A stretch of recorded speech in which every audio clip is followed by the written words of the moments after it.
All right, so let's go on to the next team then. Your hint: former Dumpster Fire FC. FC. Of course, FCC. Currently top of the East. Would you believe it? At 5-2-0, have yet to lose. Top player for me, honestly, I couldn't pick between the two. I've got either Yerson Mosquera or Matt Miazga this season. I don't think that they are the most talented player on the team. I want to just make that clear. But I think one of those two or both of them have been the best player for them so far this season. I think surprisingly they've been incredibly good defensively. Only 4 goals conceded so far this season. So mine is Mosquera. I went and went off that same thing, right? This team is winning games at a pace that, or not at a pace, with a style that is really, really scary, right? You have LAFC who's beating the snot out of everybody, and that's one thing. But to me, as a player, the scariest teams were the ones that could grind out results against top teams,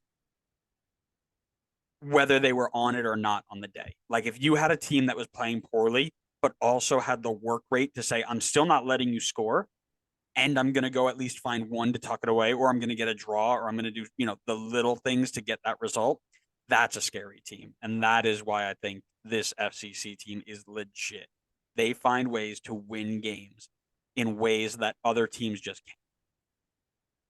Yeah, I mean, not to mention we know what their attacking trio is capable of. We saw it last season.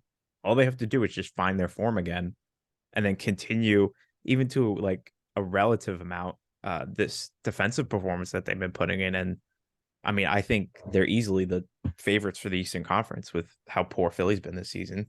Like I Man, don't see anybody competing. imagine not picking Philly as being uh not top of the East. Who Can did you pick again? top of the East, Orlando. Yeah, how's that one working out for you? Just as bad as my It's there. Philly pick. All right, let's stay on track. Most impressive player, who have you got? Junior Moreno, the center mid who I mentioned when my buddy went and watched FCC. And he's a Venezuelan. Junior Moreno's Venezuelan. He was like, oh, I think I think he's the best of the best. But here's the deal, right? Junior Moreno might be one of the most underrated center mids in the league this year. 2 goals, 1 assist for this team in 500 minutes as more of a defensive player. Nwodu and him play kind of side to side. They complement each other so well. And I think it's really important that that's noted because that allows him to go up and link the play. That allows him to go be a part of the attack next to Lucci and combine with them and get the second balls. I think he is in a really good spot right now. If there was a most improved player for the league, like in NBA or whatever, I think Junior Moreno is it. Really, really like the way he plays, and I'm very, very impressed with how he's come on. Again, you mentioned it, right? This team wins games in ways that others can't. And he does it on both sides of the ball. He's tucking goals away, which is something he never used to do, to my knowledge. But he's also doing the work on the defensive end. I mean, you look at some of his defensive stats: 1.3 tackles a game, 1.2 interceptions, only 0.7 fouls, 1 clearance a game. So he's in and about it all the time. That is something that is a really big attribute to teams who are looking for it. Yeah, it's a good shout. I'm stoked about mine. I've gone with Alvaro Barreal for most impressive player. Okay. This is a man that was in the attack and has been made into a makeshift fullback, and he's been phenomenal this year.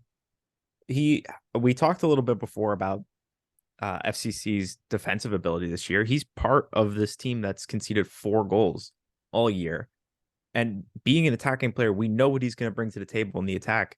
I'm looking at the percentiles here.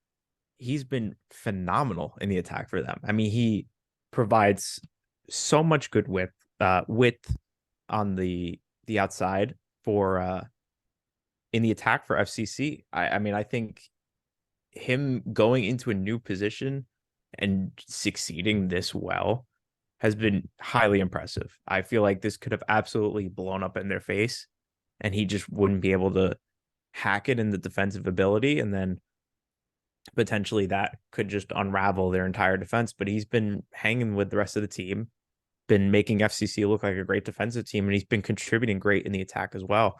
He's got 2 assists so far this season. I think they found a gem moving him to full one of the outside back positions. Yeah, totally. I mean, he's that system was lacking a true attacking fullback for a long time. And kind of taking a page out of Montreal's book with Lassi Lapalainen, right? It's difficult to do, but if you have the right person to do it, you can take an attacking player and turn it into an attacking wingback. And that's what they've done, and he's done a really good job. Again, assisting a team on both sides of the ball to be a team that will win games ugly, and that's what you need sometimes. Yep. I'm gonna have a tough one for you here. Top of the Eastern Conference. How do you pick a least impressive player? But I'm gonna ask you anyway. That's easy. Marco Angulo, the big U22 initiative signing, expected to come in, and again, it's less least impressive and more he hasn't gotten his chance yet because Moreno's been so good. But you expected him to come in and at least get good rotational minutes in there.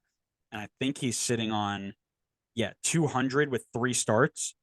And he just hasn't made it the impact that people thought he would make. He's been just meh. So no real contributions to note.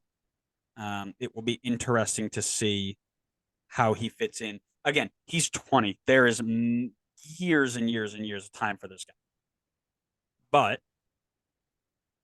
not the impact I thought he would have made based off of how hyped the signing was, if you know what I mean. Yeah, I hyped it up as a tough choice, but I had the exact same thing. Yeah, Marco Angulo. We talked about it at the start of the year. I think both of us had him sliding right into the starting lineup easily, partnering with Nwobodo in the midfield, but hasn't had that opportunity yet. But like you said, super young, so new to the league. Maybe this is a blessing in disguise because now he has time to transition in without the pressure of having to start week in, week out.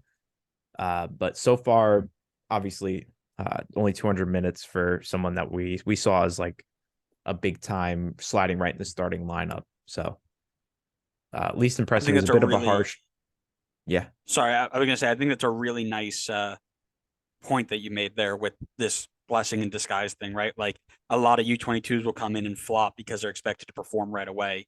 Now you've got this guy who doesn't need to be the star, can learn the game, learn the league, and become better. I like that. Cool. Question. Sorry. Overachieving, underachieving. For me, Overachieving. Sorry. okay. No, Easy. go right ahead. I guess Overachieving. I guess you're in charge, huh? I always Want to am. lead this? I always am. Um, they're overachieving, right? I think we thought they'd be good. I didn't think we'd think they were top of the East good. So it's not a hard one. Yeah, I mean, if you go off predictions, I think overachieving as well. But from what I've seen from them so far, I feel like just right. I mean, I feel like this team is good enough from what we've seen from all the teams in the Eastern Conference to be right there at the top of the East. I could very likely see this team winning the Eastern Conference this season. How are we making over or underachieving predictions based off of what you're watching? If you watch the game and you see them play, then they're always going to be just where they're supposed to be because that's how they're played. Over or underachieving means what did you think they'd be versus what they are now? Well, I'm just thinking about like a St. Louis. I mean, I think That's you your and I issue. can both agree that um, what we've seen on the field is like, and where they are in the standings is they're overachieving where they should probably realistically be. You're really going to do that without giving a spoiler alert? That's wild. Well, it's next episode, so they'll forget by the time they hear it. All right, All right, go ahead. Give me a question. we kind of already somewhat covered this question. My question for you is: are they favorites for the East? Yes, 100%. Phillies dropped too far, and again, it's early in the year, but Phillies dropped too far down to still be in that conversation. You've got New England, who I think are going to fall off personally. Ooh, excuse me. So those are your two competitors there. Then you got Atlanta, who's playing because Thiago Almada. Columbus might be a shout, and then Nashville's 2 games behind them. I'd put FCC in the top of the top. I agree. Yeah, I think, to be honest, I feel like they're the out and out favorite.